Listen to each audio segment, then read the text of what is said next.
নমস্কাৰ সকলোকে power ডাইৰেক্টৰৰ part 2ৰ অসমীয়া টিউটৰিয়েললৈ সকলোকে স্বাগতম। আজি আমি এটা সমস্যা লৈ আহিছোঁ আৰু সেই সমস্যাটো সকলোৱে মোক জনাইছে আৰু সেইটো হ'ল পাৱাৰ ডাইৰেক্টৰত অসমীয়া লিখাৰ অসুবিধাটোৰ কথা। তো আমি নতুন প্ৰজেক্ট এটা লৈছোঁ, ধৰি লৈছোঁ 1:1 লৈছোঁ। তো আমি তাত যিকোনো ভিডিঅ' এটা আমি লৈ লৈছোঁ। সেই ইমেজখনে যদি আমি লৈছোঁ, তো ইয়াত যদি আমি অসমীয়া টেক্সট লিখিবলৈ হয়, আমি যদি লিখোঁ,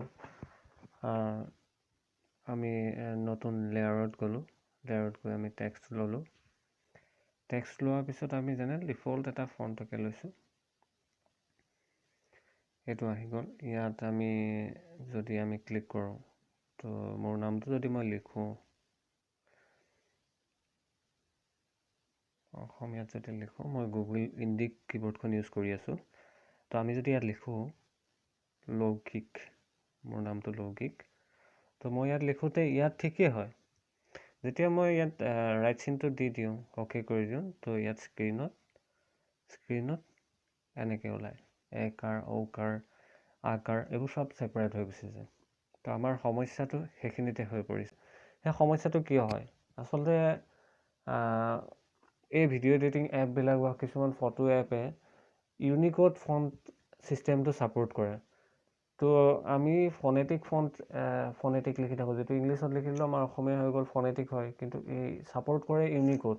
তো ই কনভাৰ্চন কৰিবলৈ ট্ৰাই কৰোঁতে এনেকুৱা হৈ গুচি যায়। যেতিয়া আমি লিখোঁতে আমি ফনেটিকত লিখোঁ, ঠিকে আছে।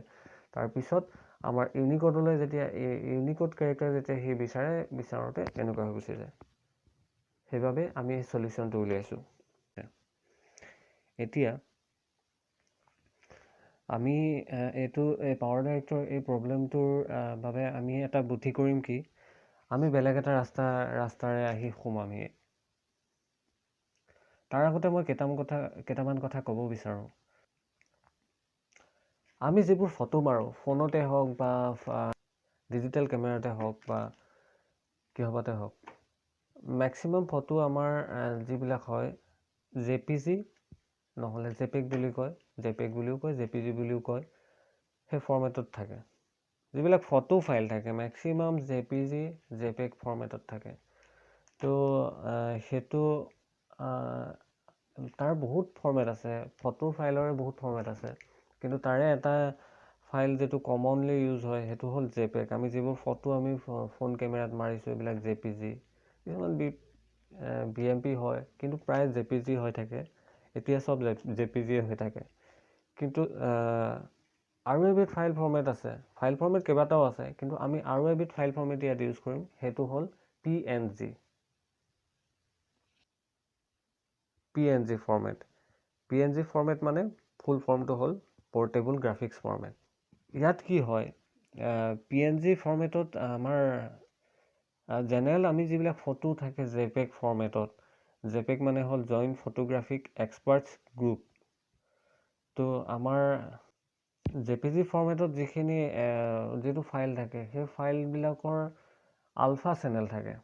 আৰু PNG ফাইলৰ ডিফাৰেঞ্চটো হ'ল কি, PNG চেনেলত আলফা চেনেলছ নাথাকে। আলফা চেনেলছ, এতিয়া আপোনালোকে মোক প্ৰশ্ন কৰিব আলফা চেনেলছ কি? আলফা চেনেল একচুৱেলি এটা হোৱাইট বা ব্লেক বা এটা বেকগ্ৰাউণ্ড বুলি ক'ব পাৰি। যেতিয়া আমি এখন আৰ্ট আঁকোঁ, ধৰি লৈছোঁ আমি এখন আৰ্ট আঁকিছোঁ, ছবি এখন আঁকিছোঁ, ছবিখনত যিখন কাগজখন, সেইখন যদি আমি আলফা চেনেল বুলি ভাবোঁ, তেতিয়া সেই আলফা চেনেলখনৰ বেকগ্ৰাউণ্ড হৈ গ'ল। বেকগ্ৰাউণ্ডটোৰ ওপৰত আমি আৰ্টটো কৰিলোঁ বা লিখিলোঁ। কিন্তু যদি সেই কাগজখন নাথাকে, আমি যদি ওপৰতে হাৱাতে আমি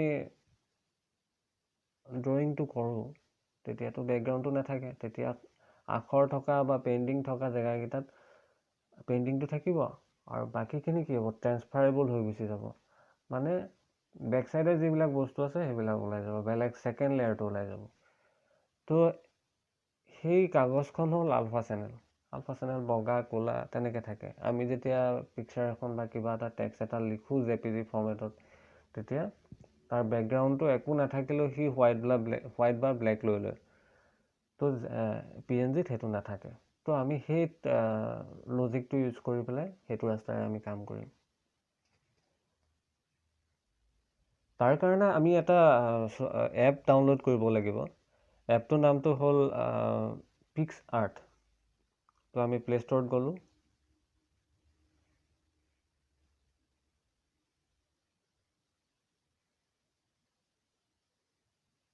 আমি ইয়াত PixArt চাৰ্চ কৰিলোঁ। PixArt PICSART PixArt। ইয়াক আমি ইনষ্টল কৰি ল'ব লাগিব। বেছি ডাঙৰ নহয়, 39 MB মাত্ৰ।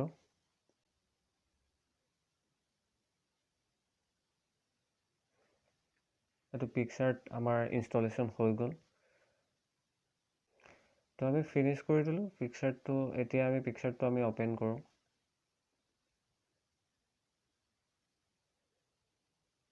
PixArtটো যেতিয়া আমি ফাৰ্ষ্ট অ'পেন কৰিম তেতিয়া আমি ইয়াত ধেৰ অপশ্যন দেখিম।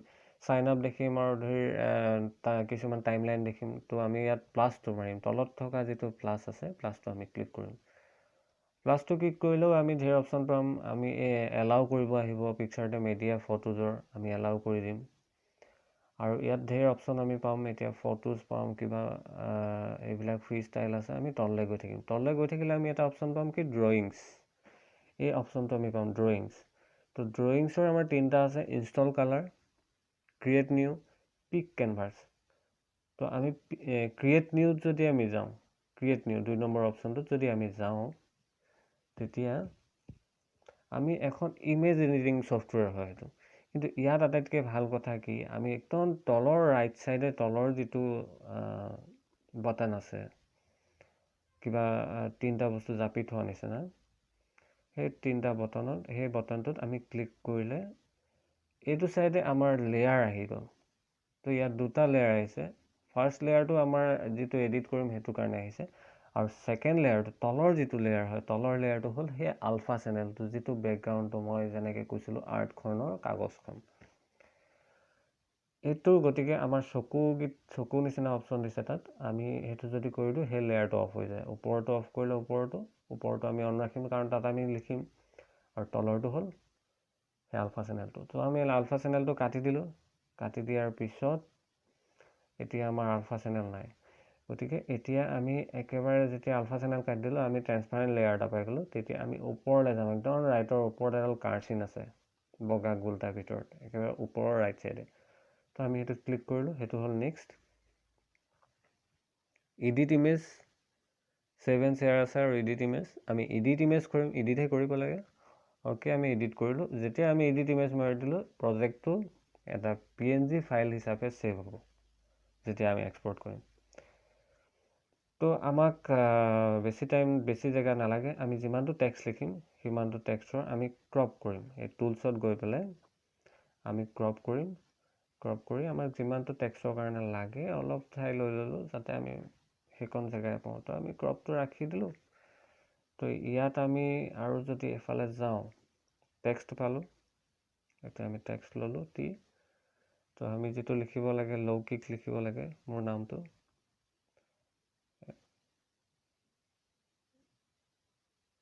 তো মই লৌকিক লিখিলোঁ, অ'কে কৰি দিলোঁ।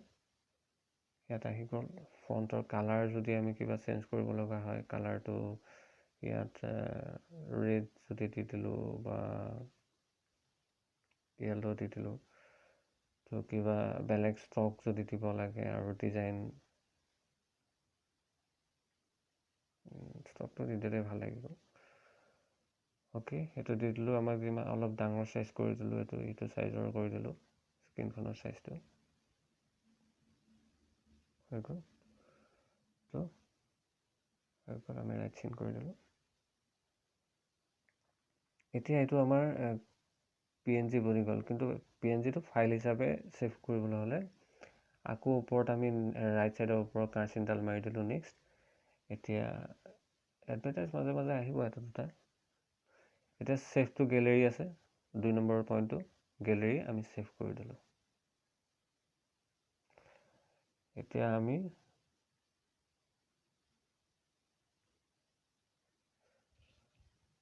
ইয়ালৈ গুচি আহিলোঁ। ইয়াত পাৱাৰ ডাইৰেক্টৰ মই এইটো ৰিমুভ কৰি দিলোঁ। পাৱাৰ ডাইৰেক্টৰত আমি আগৰ যিটো টেক্সট লিখিছিলোঁ টেক্সট লেয়াৰটো আমি ৰিমুভ কৰি দিলোঁ। এতিয়া আমি যিটো লেয়াৰ অপশ্যনটোত আমি ইমেজ ফাইল হিচাপে ইয়াত ল'ম। তো আমাৰ পিকচাৰ্ট আছিলে, পিকচাৰ্ট বুলি ফল্ডাৰটো আছিলে, এইটো পিকচাৰ্ট ইয়াত বনাইছিলোঁ লৌকিক, এইটো আহি আছে। আমি পিকচাৰ্টত গ'লোঁ, এইটো এড কৰিলোঁ। এতিয়া এইটো আহি গ'ল। ইয়াক আমি চিলেক্ট কৰি আমি ডাঙৰ কৰিব পাৰোঁ আৰু যি মন যায় আমি তাকে কৰিব পাৰিম। এতিয়া আমাৰ ধুনীয়াকৈ আহি গ'ল, অসুবিধা নহয়। এতিয়া আহি গ'ল বোলে নাই মোক আৰু এটা টেক্সট ইয়াত লাগে, সৰুকৈ ওপৰত এটা লাগে টেক্সট।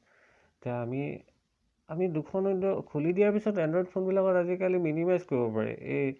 এইফালৰ বটনটো মাৰিলে বা বেলেগ বটন আহিলে, মই এইটো ক্ল'জ কৰি দিলোঁ একচুৱেলি।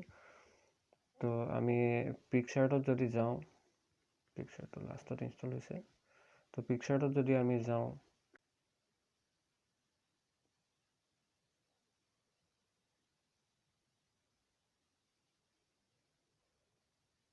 আমি আকৌ এড কৰিলোঁ, প্লাছ কৰিলোঁ। তো আমি যাম ক্ৰিয়েট নিউ, লেয়াৰ্ছত যাম, এইফালে ৰাইট ছাইডৰ তলৰ। তো আমাৰ আলফা চেনেলটো নালাগে, আমি ৰিমুভ কৰিলোঁ। তো আমি ওপৰত নেক্সট মাৰিলোঁ, এডিট ইমেজ। ফাৰ্ষ্ট আমি টুলছত গৈ পেলাই ক্ৰপ কৰিলোঁ। তো আমাক ইমানটো জেগাই লাগে, বেছি জেগা নালাগে, বেছি দীঘল টেক্সট নিলিখোঁ, গতিকে ইমানটো জেগা আমাৰ কাৰণে চাফিচিয়েণ্ট। অ'কে কৰি দিলোঁ। তো আমি টেক্সটত গ'লোঁ, লিখিম মোৰ নাম,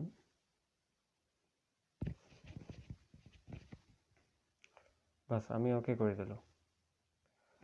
তো ইয়াক আমি অলপ চাইজটো ডাঙৰ কৰি দিলোঁ, আৰু ইয়াতকৈ টেক্সট লিখিবলৈ নাই, আমি ডাঙৰ কৰি ল'লোঁ। আমি ৰাইট চিন দি দিলোঁ, অ'কে। নেক্সট কৰিলোঁ, ছেকেণ্ড অপশ্যনটো গেলেৰী। তো আমাৰ গেলেৰীত গুচি গ'লে আকৌ আমি এইটো মিনিমাইজ কৰি থোৱা আছিলে, এইফালে গ'লোঁ, এইটোৰ পৰা এইটো আৰামত অহা যোৱা কৰিব পাৰি। তো প্ৰব্লেম নহয়, বেছি টাইম নালাগে। ইয়াত আমি আকৌ বেক কৰি ল'লে আকৌ আমি গুচি যাব পাৰোঁ। ইয়াত আকৌ মোৰ নামটো এডিট কৰি পেলাই বেলেগ এটা ছেভ কৰি ল'ব পাৰি। ইয়াত আকৌ ইয়াত গ'লোঁ, ইয়াত আমি ফাৰ্ষ্ট লেয়াৰটোত আমি মোৰ নামটো লগাই দিলোঁ। মোৰ নামটো আছিলে, মোৰ নাম আমি এড কৰিলোঁ।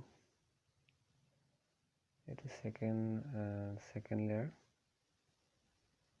ইয়াক এড কৰিলোঁ। তো ইয়াত যদি চাওঁ মোৰ নাম, এইটো ধুনীয়াকৈ আহিছে, মোৰ নাম লৌকিক। তো এনেকৈ আমি পাৱাৰ ডাইৰেক্টৰত শুদ্ধকৈ অসমীয়া লিখিব পাৰিম। যদি মোৰ টিউটৰিয়েলটো চাই ভাল পাইছে তেন্তে লাইক, শ্বেয়াৰ, কমেণ্ট কৰিব আৰু কেনেকুৱা পালে জনাব।